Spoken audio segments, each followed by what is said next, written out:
Hi, ಎಲ್ಲರೂ ಹೇಗಿದ್ದೀರಾ? ನಾನಂತೂ ಚೆನ್ನಾಗಿದ್ದೀನಿ. ಏನಿಲ್ಲ, ನಮ್ಮ ಮಂಗಗಳು ಪಕ್ಷಿಗಳೆಲ್ಲ ಕೂಗ್ತಾ ಉಂಟು, ವಿಡಿಯೋ ಮಾಡುವ ಅಂತ ನೆನೆಸ್ಕೊಂಡೆ. ಕೇಳಿಸ್ತಿದ್ಯಾ?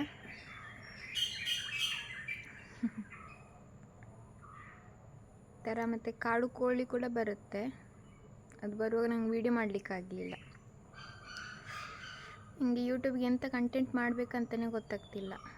ಸೊ ನೀವು ಸ್ವಲ್ಪ ಐಡಿಯಾ ಕೊಟ್ಟರೆ ನಾನು ಯೂಟ್ಯೂಬ್ ಕಂಟೆಂಟ್ ಮಾಡಲಿಕ್ಕೆ ಟ್ರೈ ಮಾಡ್ತೇನೆ. ಡೈಲಿ ಬ್ಲಾಗ್ ಮಾಡ್ಬೋದು, ಬಟ್ ಎಂತ ತೋರಿಸೋದನ್ನೇ ತೋರಿಸೋದು ಅಂತ ಹೇಳಿ ಅಷ್ಟೇ. ನೀವು ಸ್ವಲ್ಪ ಐಡಿಯಾ ಕೊಡಿ ನನಗೆ, ನಾನು ಅದನ್ನ ಮಾಡಲಿಕ್ಕೆ ಟ್ರೈ ಮಾಡ್ತೇನೆ. ಓಕೆನಾ? ಮತ್ತು ಎಲ್ಲರೂ ಸೌಖ್ಯನೇ ಅಲ್ವಾ? ಹಾಗೆ ನಾನು ನಿಮಗೆ ಹೂ ತೋರಿಸ್ತೇನೆ, ಗುಲಾಬಿ ಹೂ. ಅದು 4 ದಿನದ ಮೊದಲು ಅರಳಿದೆ, ಇನ್ನೊಂದು ನಿನ್ನೆ ಅರಳಿದ್ದು. ಅದು ಹೇಗೆ 2 ಡಿಫ್ರೆಂಟ್ ಇದೆ ನೋಡಿ, ನಾನು ನಿಮ್ಗೆ ತೋರಿಸ್ತೇನೆ.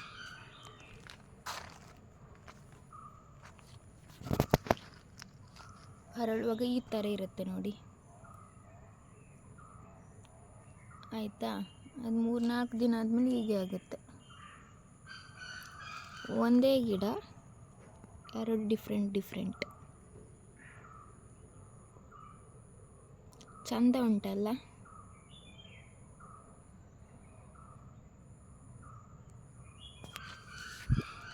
ಅದರಲ್ಲೂ ನಾವು ತಂದಿದ್ದು ಅಂತ ಹೇಳಿದರೆ, ನೆಟ್ಟಿದ್ದು ಅಂದರೆ ತುಂಬ ಖುಷಿ ಅಲ್ಲ? ಗಿಡ ಹೂ ಬಿಡೋದು ನೋಡಲಿಕ್ಕೆ ಎಷ್ಟು ಚಂದ ಅಲ್ವಾ? ಸೊ ಅದೊಂದು ಫೀಲೇ ಬೇರೆ. ಮತ್ತು ಇದು ಕೇಪುಲ ಅಂತ ಹೇಳ್ತಾರೆ ನಿಮ್ಮಲ್ಲಿ ಎಂತ ಹೇಳ್ತಾರೆ ಅಂತ ಕಮೆಂಟ್ ಮಾಡಿ ಅಷ್ಟೆ.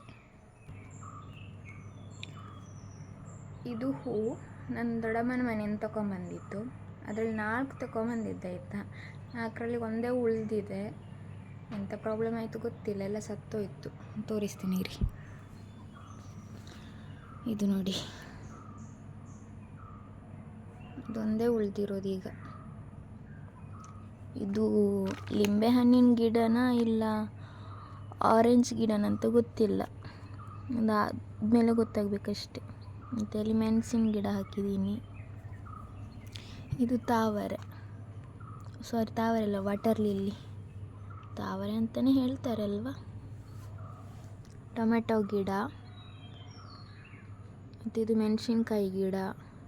ಇಲ್ಲಿ ಪಪ್ಪಾಯಿ ಗಿಡ ಆಗ್ತಾಯಿದೆ, ಸೀತಾಫಲದ್ದು